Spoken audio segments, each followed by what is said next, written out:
Video کو like کریں، ہمارے چینل کو سبسکرائب کریں اور بیل آئیکن ضرور پریس کریں۔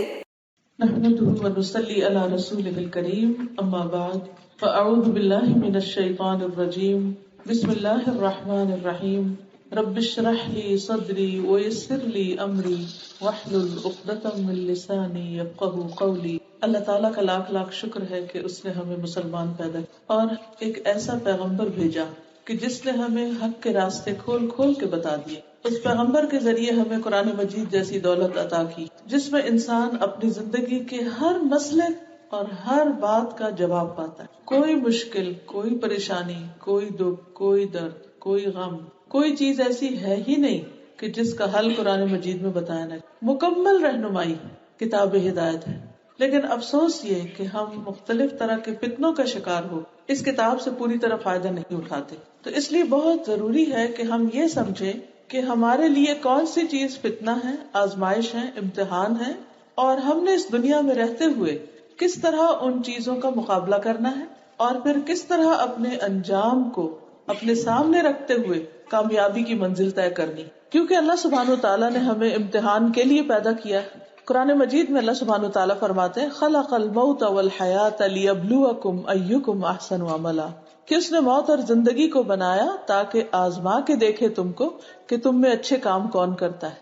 تو اس لیے ہم سب ایک امتحان میں، اور امتحان اس لیے ضروری ہے تاکہ کھرے کھوٹے کی پہچان ہو جائے، قابل اور ناقابل کی پہچان ہو جائے، اچھے اور برے کی پہچان ہو جائے، کھرے کھوٹے کی پہچان ہو جائے۔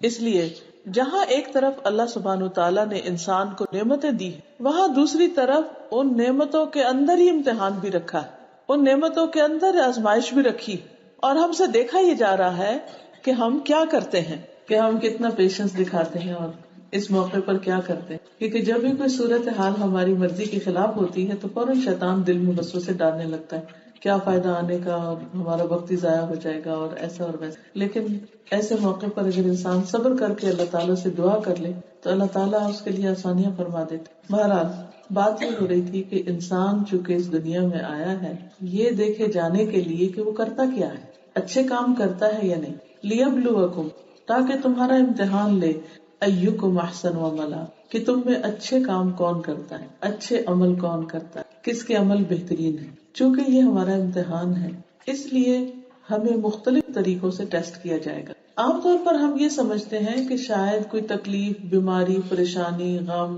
دکھ، مصیبت یہ آزمائش ہوتے ہیں، حالانکہ انسان کو ملنے والی ساری نعمتیں اس کے لیے ایک امتحان، وہ بھی آزمائش ہے۔ اگر دیکھا جائے تو ہماری زندگی کا ہر لمحہ امتحان، ایوری مومنٹ۔ کیا دیکھا جا رہا ہے کہ اس مومنٹ میں ہم کیسے بہیو کرتے ہیں، اس وقت میں ہم کہاں پر بیٹھے اور وہاں بیٹھ کر ہم کر کیا رہے۔ مثلاً ہم لوگ گلاسگو سے آئے، سارا سفر ہمارے لیے ایک امتحان تھا کہ ہم اس سفر میں کیا کرتے، اگر رستہ بھول گئے تو کیا کرتے، اگر لیٹ ہو رہے ہیں کہ پتہ نہیں کدھر جانا ہے تو کیا کرتے، زبان سے کیا بات نکالتے ہیں، دل میں کیا بات سوچتے ہیں، مطمئن رہتے ہیں، پرامن رہتے ہیں یا پینک ہو جاتے ہیں۔ ہر وقت ایک امتحان ہے۔ پھر اب یہاں بیٹھے، یہاں بیٹھنا بھی ایک امتحان ہے کہ یہاں بیٹھ کر ہم کیا سوچتے ہیں، کیا سنتے ہیں، کیا ساتھ لے کے جاتے ہیں، اس علم کے آنے کے بعد ہمارے عمل میں کیا تبدیلی آتی، اور کس طرح ہم اپنے آپ کو ہر روز زندگی کے ہر لمحے میں امپروو کر رہے ہیں۔ کیونکہ الٹیمیٹلی ہم سب اللہ سبحانہ و تعالیٰ کے پاس واپس جانے والے ہیں، پھر وہ ہم سے دیکھے گا کہ ہم کر کے کیا آئے۔ اس لیے ہم میں سے ہر ایک کو اپنے کرنے کی فکر ہونی چاہیے۔ ہم بہت وقت میں دوسروں کی فکر کرتے رہتے ہیں، دوسری چیزوں کی طرف ہمارا بہت دھیان رہتا ہے، یہ چیز کیسے ہے، وہ کیوں خراب ہے، یہ ایسے نہیں ہونا چاہیے تھا، یہ اچھا نہیں لگ رہا، وہ ٹھیک نہیں کر رہا، وغیرہ وغیرہ۔ ہمیں اس چیز کی بڑی الجھن رہتی ہے جس کے نتیجے میں ہم اپنی ذات سے غافل ہو جاتے ہیں، اور ہم یہ بھول جاتے ہیں کہ ہمیں کیا کرنا چاہیے۔ عقل مند وہ ہے کہ جو اس بات پر نظر رکھے، اس بات کی فکر رکھے کہ اسے اس وقت میں کیا کرنا چاہیے اور اس وقت اور موقع کی مناسبت سے کیا ہم ٹھیک کر رہے ہیں یا نہیں۔ جو اس بات کا خیال رکھے گا وہ بہت ہی عقل مند اور ہوشیار انسان ہوگا، جو اپنے آپ کو، اپنے فیوچر کو ضائع ہونے سے، نقصان میں پڑنے سے بچا لے گا۔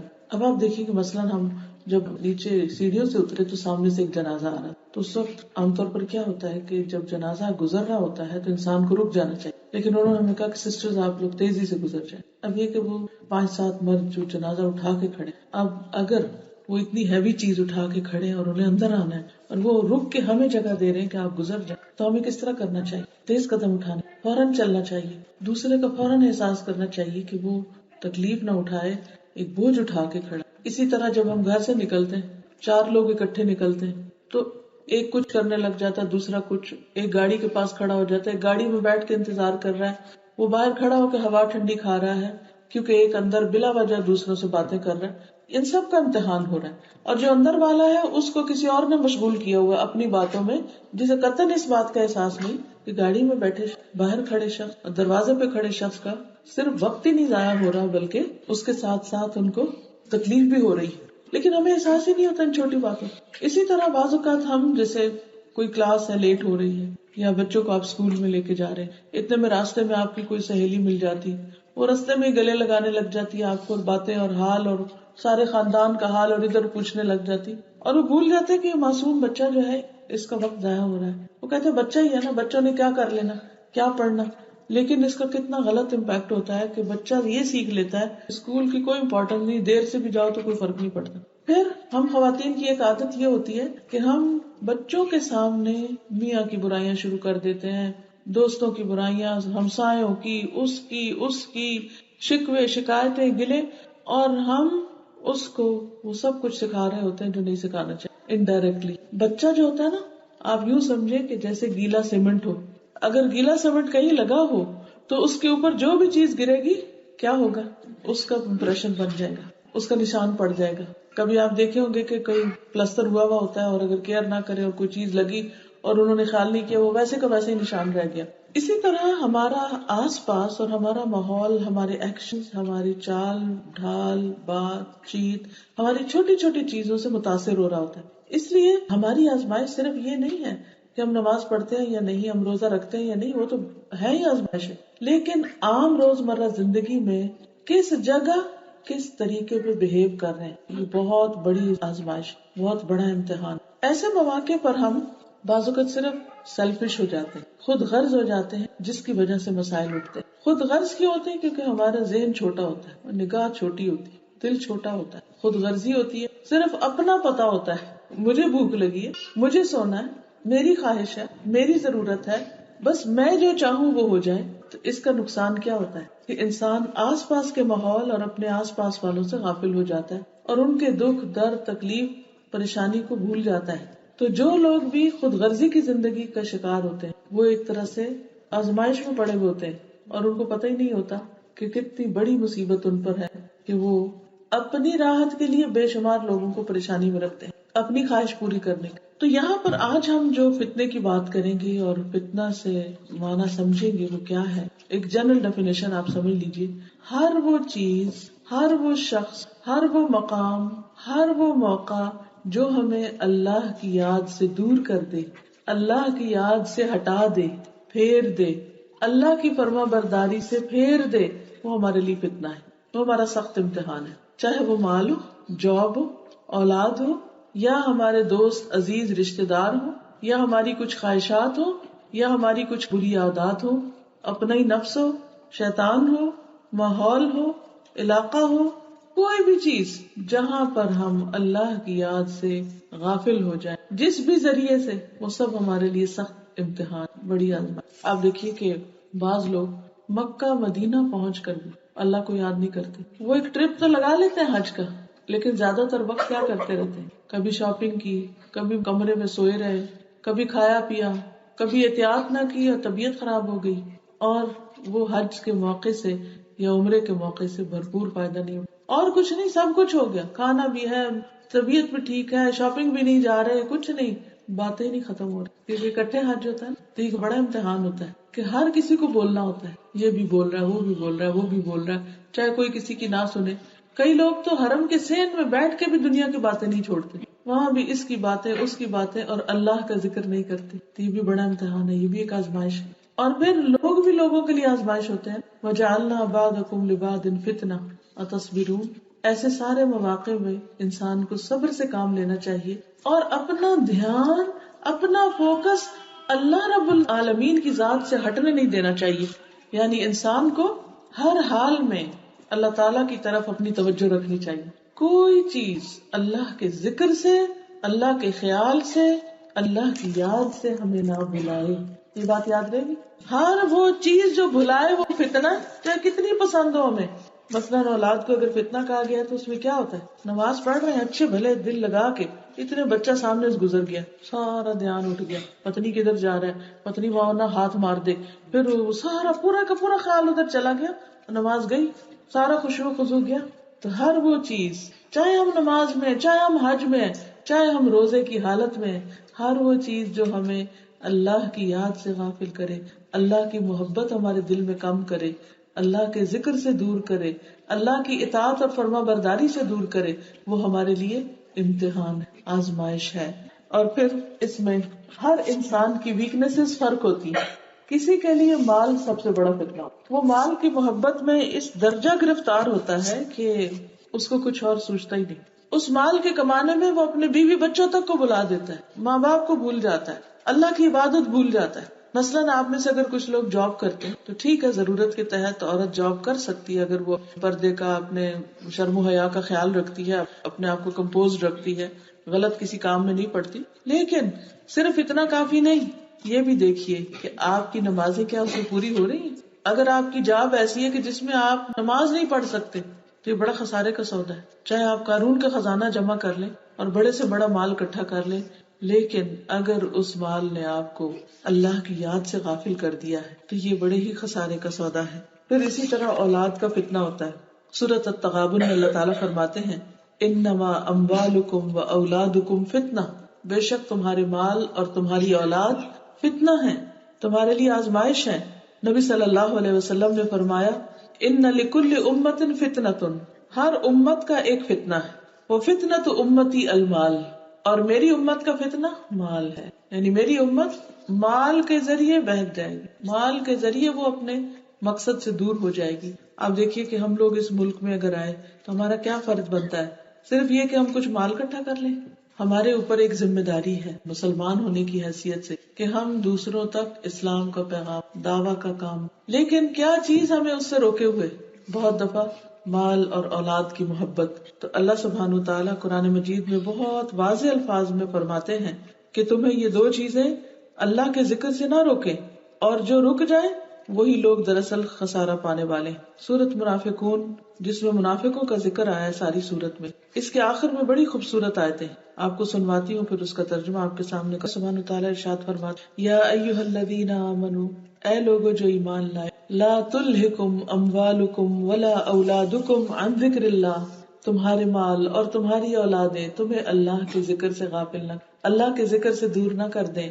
وَمَن يَفْعَلْ ذَلِكَ فَأُولَٰئِكَ هُمُ الْخَاسِرُونَ، جو کوئی ایسا کرے گا وہی لوگ دراصل خسارہ پانے والے، نقصان میں. کتنی واضح آیت ہے. ایمان والوں سے خطاب ہے کہ تمہارے بچے اور تمہاری جابز اللہ کی یاد نہ بھلائیں، نماز سے غافل نہ کریں، قرآن پڑھنے سے غافل نہ کریں، ذکر سے، تسبیح کرنے سے، استغفار کرنے سے، درود شریف پڑھنے سے تم غافل نہ ہو جانا. اللہ کے دین کو سیکھنے اور سکھانے سے غافل نہیں ہو جانا، کیونکہ یہ ساری ہی اللہ کے ذکر کی شکلیں. جو ایسا کرے گا وہی لوگ دراصل خسارہ پا جائیں. اگر دنیا میں کھو گئے، مال اور بچوں میں کھو گئے اور اس کام کو چھوڑ دیا تو نقصان ہی نقصان، پھر فائدہ نہ ہوگا. پھر فرمایا وَأَنفِقُوا، اور خرچ کرو، یعنی اللہ کے راستے میں صدقہ خیرات کرو، مِمَّا رَزَقْنَاكُمْ، اس میں سے جو ہم نے تم کو رزق عطا کیا، یعنی مال میں سے جو دیا ہے تم کو اس میں سے خرچ کرو. اولاد بھی اللہ کا ایک طرح سے رزق ہے، اس کو اللہ کے راستے میں لگاؤ. من قبل ان یأتی احدکم الموت، اس سے پہلے کہ تم میں سے کسی کی موت کا وقت. آپ کو پتا ہے جہاں ہم بیٹھے اسی مسجد میں ہمارے علاوہ ایک جنازہ بھی، اس کا وقت آ گیا اور ہمارا آنے والا، اور جس کا وقت آ گیا انتظار کسی کا بھی نہیں کرنا. اس نے جو لکھا ہوا وہ آ کے رہے گا، کہیں بھی نہیں بھاگ سکتے. قل ان الموت الذی تفرون منہ فانہ ملاقیکم، کہہ دیجیے وہ موت جس سے تم بھاگتے ہو وہ تمہیں خود آ ملنے والی، وہ ملنے آ رہی ہے. تم بے شک اپنی جگہ بیٹھے رہو، وہ پہنچ جائے گی، کہیں اور نہیں جائے گی. جس دن تمہارا نمبر ہے تمہارے ہی پاس آئے گی. اس لیے ہمیں اگر اللہ نے ایک زندگی کا دن اور دے دیا، ایک چانس اور دے دیا، ایک مہلت اور دے دی، تو غفلت میں پڑنے کی کوئی وجہ نہیں. ہمیں جاگ جانا چاہیے اور کرنے کے کاموں کا پکا تہیہ کر لینا چاہیے. فرمایا اس سے پہلے کہ تمہاری موت کا وقت آ جائے. فیقول رب لولا اخرتنی الی اجل قریب، پھر وہ کہنے لگے کہ اے رب تو نے مجھے قریبی وقت کی کچھ اور مہلت کیوں نہ دی، تھوڑا سا وقت اور مل جاتا. فاصدق، تو میں صدقہ کر لیتا. واکن من الصالحین، اور میں نیک لوگوں میں شامل ہو جاتا، تھوڑا سا ٹائم اور مل جاتا. اچھا، ساری زندگی بھی ہم یہ تھوڑا تھوڑا تھوڑا کرتے رہتے ہیں. اچھا پہلے ذرا یہ میرا ٹاسک پورا ہو جائے، یہ میرا پروجیکٹ ختم ہو جائے، یہ میرا کام مکمل ہو جائے، اس بچے کی شادی کر لوں، اس کی کر لوں، پھر حج پہ جاؤں گی، پھر اس کام میں لگاؤں گی، پھر دین کے کام میں لگا. یہ تھوڑا تھوڑا چانس تو ہم ساری زندگی مانگتے رہتے ہیں. موت کے وقت بھی یہی کہیں گے تو اللہ تعالیٰ نے سننی کوئی نہیں کہ نہیں تمہیں بہت مہلتیں ملی تھی، بہت دفعہ احساس دیا تھا، لیکن تم نے ایک نہیں سنی. وَلَن يُؤَخِّرَ اللَّهُ نَفْسًا إِذَا جَاءَ أَجَلُهَا، ہرگز مہلت نہ دے گا اللہ کسی نفس کو، کسی جان کو، جب اس کی موت کا وقت آ جائے. وہ دن وہی ہوگا. واللہ خبیر بما تعملون، اور اللہ خوب باخبر ہے اس سے جو تم عمل کرتے ہو. تو اس سے کیا پتہ چلتا ہے کہ انسان کا جو بھی عمل ہے اس میں انسان کے لیے ایک بہت ہی قیمتی مہلت ہے اور قیمتی وقت ہے اور احساس ہے جو اللہ تعالیٰ دیتا ہے، تو اس مہلت سے فائدہ اٹھا لے. ورنہ فتنے تو ہمارے چاروں طرف سے ہمیں گھیرے ہوئے ہیں. کہتے ہیں نا کہ میٹھے دشمن ہیں، گھر کے اندر دشمن ہیں، جن کی وجہ سے ہم اللہ کی طرف نہیں مائل ہوتے، نمازوں کے اوقات میں تاخیر کر دیتے ہیں اور اللہ سے ڈرتے نہیں. اس لیے بہت ضروری ہے کہ ہم سب کا خیال رکھیں لیکن اپنی روٹین کو نہ چھوڑیں. مثلا میں ابھی ناہید بہن کے گھر رہ کر آئی ہوں تو ان کے بچوں کی روٹین مجھے بہت اچھی لگی کہ جیسے صبح کے وقت اٹھتے ہیں، سب جماعت سے نماز پڑھتے ہیں، پھر اس کے بعد نماز ہوتی سارے اپنے اپنے کمروں میں ماؤں کے ساتھ چلے جاتے ہیں اور بیٹھ کر 20 منٹ کے لیے قرآن حفظ کرتے ہیں. اور بچوں کو بھی پتا ہے، روٹین ہے کہ یہ کرنا ہی کرنا ہے. اس کے بعد اکٹھے بیٹھ کے پھر کوئی قرآن کا ترجمہ تفسیر وغیرہ سنتے ہیں. ہر گھر کی یہ روٹین بن سکتی اگر ہم تھوڑا سا اپنی آخرت کو یاد رکھیں کہ یہ ہم پر فرض ہے. ہم نے کیا سوچ لیا، اپنے لیے خود ہی رول ڈیفائن کر لیے. بس شادی ہو گئی نا، اب ہمارا فرض ہے کہ صبح بس اٹھ کے ہم بچوں کو ناشتہ دیں، اسکول چھوڑ کے آئیں، لانڈری کریں، گھر کی ڈسٹنگ کریں، صفائی کریں، ہوور کریں، کوکنگ کریں، فلاں فلاں، اور بس ہم بہت اچھی ماں ہیں. اچھی ماں صرف یہ نہیں کہ جو بچے کا صرف پیٹ بھرنے والی ہو یا شوہر کا خیال کرنے والی ہو، وہ اچھی ماں ہے، لیکن ہماری ذمہ داری اور ہماری ڈیوٹی اس سے آگے کی ہے، اور وہ ہے اپنے پیچھے ایسی نسل چھوڑ کے جانا کہ جو اسلام پر قائم رہے، صرف خود قائم نہ رہے بلکہ اوروں کو بھی اسلام کی طرف بلانے والی. ورنہ اس ملک میں رہنے کا کوئی جواز نہیں ہوگا اگر یہاں کے رہنے والوں کو فائدہ نہیں پہنچا. اور وہ فائدہ صرف ٹیکس دے کے نہیں ہو سکتا کہ آپ کے میں جاب کر رہی ہوں اور اس میں ٹیکس پے کر رہی ہوں تو میں اس ملک کو فائدہ دے رہی ہوں. نہیں، اس سے بڑا فائدہ ان کی آخرت کا فائدہ. ہم کس قدر خود غرض ہوں اگر ہم صرف اپنی جنت کی سوچتے رہیں اور بھول جائیں کہ یہ بھی انسان ہے، ان کو بھی ہمدردی چاہیے. ٹھیک ہے، ان تک پیغام پہنچانا ایک مشکل کام ہے لیکن کچھ بھی امپاسبل نہیں.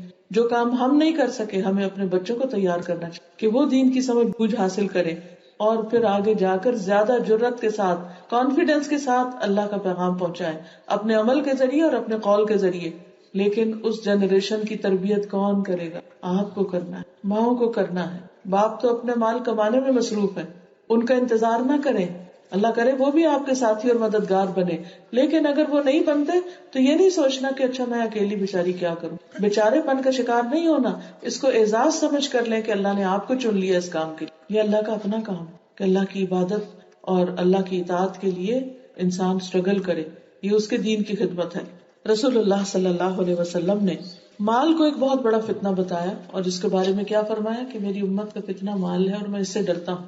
ہم سب سوچیں کہ ہم اپنے بچوں سے فارغ ہو کے، گھر کے کام کاج سے فارغ ہو کر دوسری چیز جس کی طرف چل پڑتے ہیں وہ کیا ہے؟ کوئی نہ کوئی جاب کر لوں، چلو چند پاؤنڈ ادھر سے بنا لوں، چند ادھر سے بنا لوں، یہ جاب کر لوں، وہ کر لوں، چھوٹی کر لوں، پارٹ ٹائم کر لوں، صبح کر لوں، رات کو کر لوں تاکہ تھوڑے سے پیسے اور آ جائیں. چلیے ٹھیک ہے، ایک تو ضرورت ہے پیسے کی، قرضہ اتارنا ہے، وہ تو ایک الگ بات ہے. لیکن اگر آپ کے شوہر اتنا کماتے ہیں کہ آپ باعزت طریقے سے کام چلا سکتے ہیں تو اللہ نے عورت پہ کوئی جاب فرض نہیں، کیوں اپنے آپ کو مشقت میں ڈالتے ہیں؟ اچھا پھر آپ نہیں میں اس لیے کرتی ہوں تاکہ دعویٰ کا کام ہو، تو بہت ہی اچھی نیت ہے. لیکن اس کے ساتھ ساتھ ایک اور چیز بھی ہے، اور وہ یہ کہ بعض اوقات ہمیں ضرورت نہیں ہوتی پیسے کی، ہم صرف عادتاً کرتے ہیں، ٹائم پاس کرنے کے لیے کرتے ہیں، بوریت سے بچنے کے لیے کرتے ہیں، یا یہ کہ چند ایکسٹرا پیسوں کے لیے کرتے ہیں. اچھا چلے وہ پیسے آپ نے کما لیے، لیکن اکثر ہم نے دیکھا کہ پیسے ہم خرچ کہاں کرتے ہیں؟ وہ یہ تھوڑی کرتے کہ وہ پیسے کما کے صدقہ کر دیں، وہ پیسے کما کے تو پھر حج پہ جائیں یا کسی اور کو بھجوائیں یا کوئی اور اچھا کام کریں. وہ پیسے کما کے پھر ہم کہاں جاتے ہیں؟ یا ہالیڈیز پہ چلے جاتے ہیں یا پھر بازار چلے جاتے ہیں، مالز پہ چلے جاتے ہیں. کیا خریدتے ہیں؟ سیلز میں اوٹ پٹانگ چیزیں خریدتے ہیں جو کنڈم ہوتی ہیں ایک طرح سے، جنہیں لوگوں نے نہیں پسند کیا ہوتا. موسٹلی ہماری ایشین کمیونٹی ان کو خرید لاتی ہے. پھر اس کو کیا کرتے ہیں؟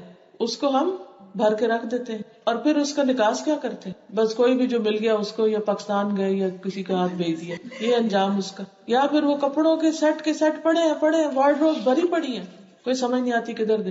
وہ ایک دن میں اٹھا کے بچوں نے چیریٹی میں پھینک رہے ہیں، کسی نے بھی نہیں پہننا. ان کے تو یہ ڈریسز ہی نہیں ہیں، انہوں نے کیا کرنا ہے ان کپڑوں. تو اگر ہم ساری چیز پر غور کریں کہ جو میں یہ کر رہی ہوں یہ کیوں کر رہی ہوں، اس کے بعد کیا ہوگا، پھر اس کے بعد کیا ہوگا، پھر اس کے بعد آپ خود ہی نتیجہ نکال لیں گے کہ جنت کو چھوڑ کے، اعلیٰ مقام چھوڑ کے میں دنیا کی حقیقی چیزوں کے پیچھے بھاگتی جا رہی جن کی کوئی ویلیو میری ہی اگلی جنریشن کو نہیں ہونی. نہ انہیں ہمارا فرنیچر پسند آنا.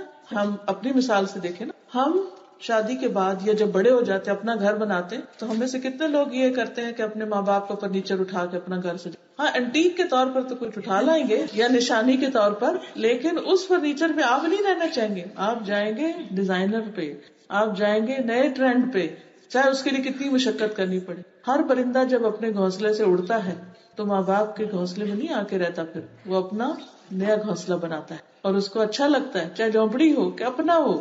ماں باپ کے گھر رہنا بھی پسند نہیں ہوتا اور سسرال میں رہنا تو ویسے ہی نہیں لگتا. اس لیے بس یہی سائیکل چلتا جاتا ہے. دنیا بناتے اکٹھی کرتے اعلیٰ مقاصد بھول جاتے. نہیں، ہم نے اپنی نمازوں کو اچھا کرنا ہے، بہت اچھے طریقے سے پڑھنا ہے. پہلا حساب نماز کے بارے میں، اگر اس کی عربی ٹھیک نہیں آتی تو عربی ٹھیک کر لیں، اگر دعائیں صحیح طرح نہیں آتی تو اور دعائیں یاد کر لیں. اگر ٹائم پر نہیں پڑھ سکتے تو اپنے باقی روٹین کو دیکھیں، کہاں چلا جاتا ہے ٹائم، زیادہ وقت کس پہ لگ جاتا ہے، اس کو کٹ کر کے وقت پر شروع کریں اور بہترین طریقے سے اچھے سے ادائیگی کریں اس کی. پھر ہم مال کی فتنے کی بات کر رہے تھے. رسول اللہ صلی اللہ علیہ وسلم نے فرمایا، میں تم پر فقر کا خوف نہیں رکھتا کہ تم فقیر ہو جاؤ گے اور تم بہت غریب ہو جاؤ گے، لیکن اس بات کا خوف رکھتا ہوں کہ دنیا تم پر کشادہ کر دی جائے گی. تو دنیا میں بہت کچھ مل جائے گا، آپ اس سے ڈر رہے تھے اور تم اس میں ایسے ہی رغبت کرو گے، اتنا انٹرسٹ لو گے جیسے پہلوں نے کی، اور وہ تمہیں ایسے ہی ہلاک کر دے گی جیسے پہلو. وہی کہانی تم بھی دہراؤ گے.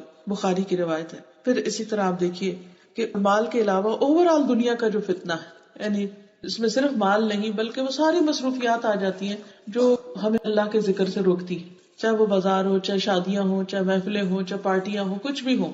تو آپ دیکھیے کہ اللہ سبحانہ وتعالیٰ کا فرمان بھی ہے، فَلَا تَغُرَّنَّكُمُ الْحَيَاةُ الدُّنْيَا وَلَا يَغُرَّنَّكُمْ بِاللَّهِ الْغَرُورُ. تمہیں دنیا کی زندگی دھوکے میں نہ ڈالے اور دھوکہ دینے والا کوئی شیطان بھی تمہیں دھوکے میں نہ ڈالے.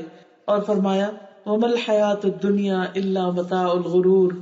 اور نہیں دنیا کی زندگی مگر دھوکے کا سامان. انسان اس کو بڑی چیز سمجھتا ہے، حالانکہ ایک illusion ہے، اس کی حقیقت کچھ بھی نہیں. اور جب وہ انسان کے ہاتھ سے جاتا ہے انسان حیران ہوتا ہے کہ بس یہی کچھ تھا، اتنا ہی تھا. ہم جن انسانوں پہ ڈیپینڈ کرتے ہیں وہ انسان دنیا سے چلے جاتے ہیں، جن بچوں پہ ڈیپینڈ کرتے ہیں وہ آہستہ آہستہ ایک کے بعد ایک اڑ کے اپنا گھونسلہ الگ جا بناتا ہے. جس مال پہ کرتے ہیں وہ ختم ہو جاتا ہے، جس زندگی پہ اور جس وقت پہ کرتے ہیں وہ بھی ختم ہو، جس عقل پہ کرتے ہیں وہ بڑھاپے میں داخل ہوتے ہی ساتھ چھوڑنے لگتی ہے، جس علم پہ کرتے ہیں وہ بھولنے لگتا ہے. اس چیز پہ ہر لمحہ چینج آتا ہے. ہماری باڈی میں بھی چینج آ رہا ہوتا ہے، ہر روز ہمارے جسم کے اتنے بے شمار سیلز ڈائی ہو جاتے ہیں اور پھر اگلے دن دوبارہ نئے اللہ تعالیٰ بناتا ہے. پھر اس کا پروسیس آہستہ آہستہ ہلکا ہو جاتا ہے، حتیٰ کہ ایک دن آتا ہے سارا جسم ڈیڈ ہو جاتا ہے، کچھ بھی نہیں بچتا. تو دنیا کی زندگی کے یہ سامان، یہ رونقیں، یہ چکا چوند، یہ خوشیاں دھوکے میں نہ ڈالیں. یہ نہ تم سوچنے لگنا کہ ہمیشہ یہی رہو گے. حسن بصری کہتے ہیں، دنیا مومن کو طول بقا کے ذریعے دھوکہ دیتی ہے کہ لمبی زندگی کی آرزو، حالانکہ یہ فانی ہے، اور ظاہری چکا چوند کے ذریعے دھوکہ دیتی ہے، یعنی بہت خوبصورت اٹریکٹیو چیزیں جو اوپر سے نظر آتی ہیں ان کے ذریعے، حالانکہ یہ آلام اور مصائب سے بھری پڑی ہے.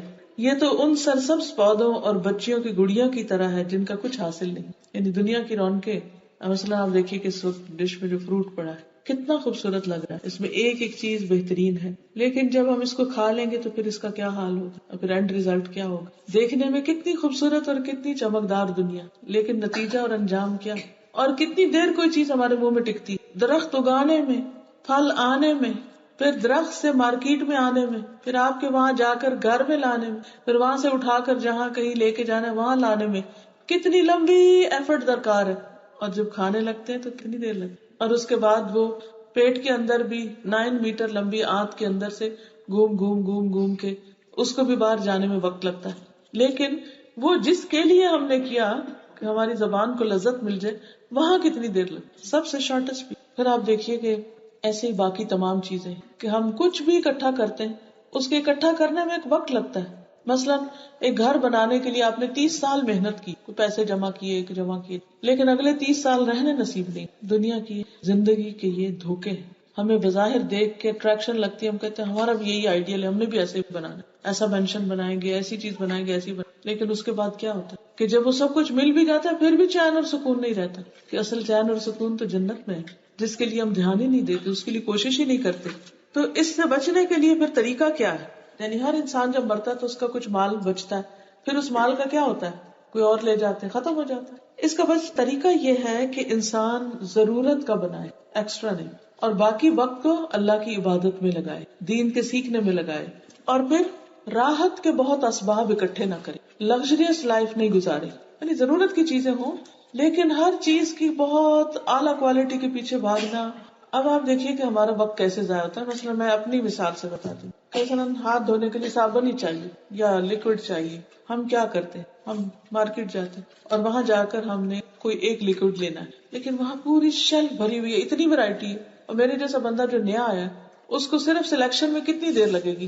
کیونکہ جو لوگ رہتے ہیں یہاں انہوں نے تو اوور دی ایئرس چیزیں ٹرائی کر کے کہ نہیں اس سے ریش ہوتا ہے، یہ ڈرائی ہے، اس کی خوشبو اچھی نہیں، اس کا ٹیکسچر اچھا نہیں، یہ بڑا زیادہ لگتا ہے، یہ کم لگتا ہے، وغیرہ وغیرہ. لیکن جو لوگ عرصے سے یوز کر رہے ہیں وہ ایک کے بعد ایک ٹرائی کر کے ایک چیز پہ فٹ ہو جاتے ہیں. جو نیا بندہ ہوتا ہے اس کے لیے کیا ہوتا ہے؟ گھنٹوں لگتے ہیں صرف ایک آئٹم سلیکٹ کرنے میں کہ صحیح رائٹ چیز خریدو. حالانکہ ایک وقت تھا کہ جب ہم لائف بوائے سے بھی ہاتھ دھو کے کام چلا رہے، ہاتھ گندے نہیں تھے، صاف ہی تھے. اور اگر آپ لٹرلی یقین کریں کہ آپ ان کمپنیوں کے اندر جا کے دیکھیں کہ کیا مکس کر کے یہ سب کچھ بنا رہے ہیں، آلموسٹ ایک ہی انگریڈینٹ ہوگا، کسی کا رنگ کچھ ہے اور کسی میں کوئی خوشبو ڈال دی ہے، سب صابن. یہی حال شیمپو کا، یہ حال ہینڈ لوشنز کا. صرف بنیادی ضرورت کی جو چیزیں ہیں.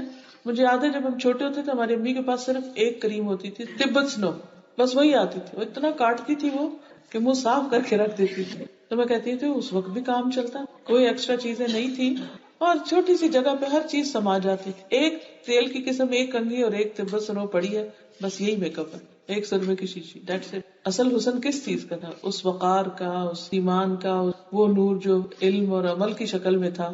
ہم 12 بہن بھائی ہیں لیکن میری والدہ نے ماشاءاللہ ڈے 1 سے جب شادی ہوئی میرے والد سے اس وقت سے قرآن کا ترجمہ شروع کیا، پھر حدیث پڑھنا شروع کی. ماشاءاللہ اتنی مہارت ہوگی کہ زبر زیر کے بغیر بھی پڑھنے شروع ہوئی. حالانکہ ان کی تعلیم صرف 5 جماعت. 2 سال کے اندر ہم بہن بھائی پیدا ہوتے گئے لیکن انہوں نے پڑھنا نہیں چھوڑا.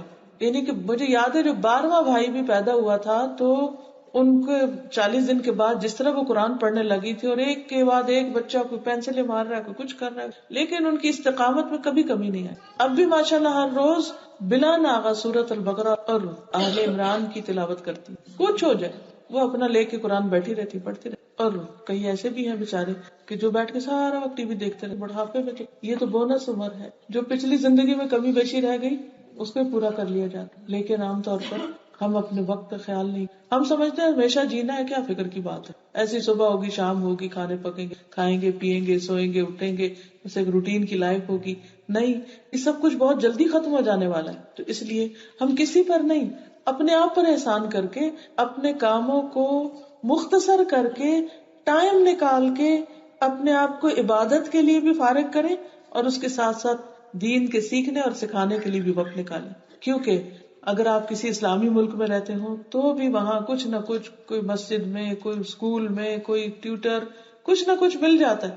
یہاں بھی ہے کوششیں، لیکن سب سے بڑی ذمہ داری خود آپ کے اپنے اوپر عائد ہو کہ آپ اپنے بعد اپنے بچوں کو کس دین پہ چھوڑ کے جا رہے ہیں. اگر وہ بھٹک رہے ہیں، اگر وہ بگڑ رہے ہیں تو ہمیں چین کی نیند نہیں آنی چاہیے. ہماری بہت ساری چیزیں ختم ہو کر سارا فوکس ان پہ آ جانا چاہیے کہ وہ دین کے راستے پر ہوں. کیونکہ بچے دن کا ایک بڑا حصہ ماں کی گود میں گزارتے ہیں، ماں کے آس پاس گزارتے ہیں.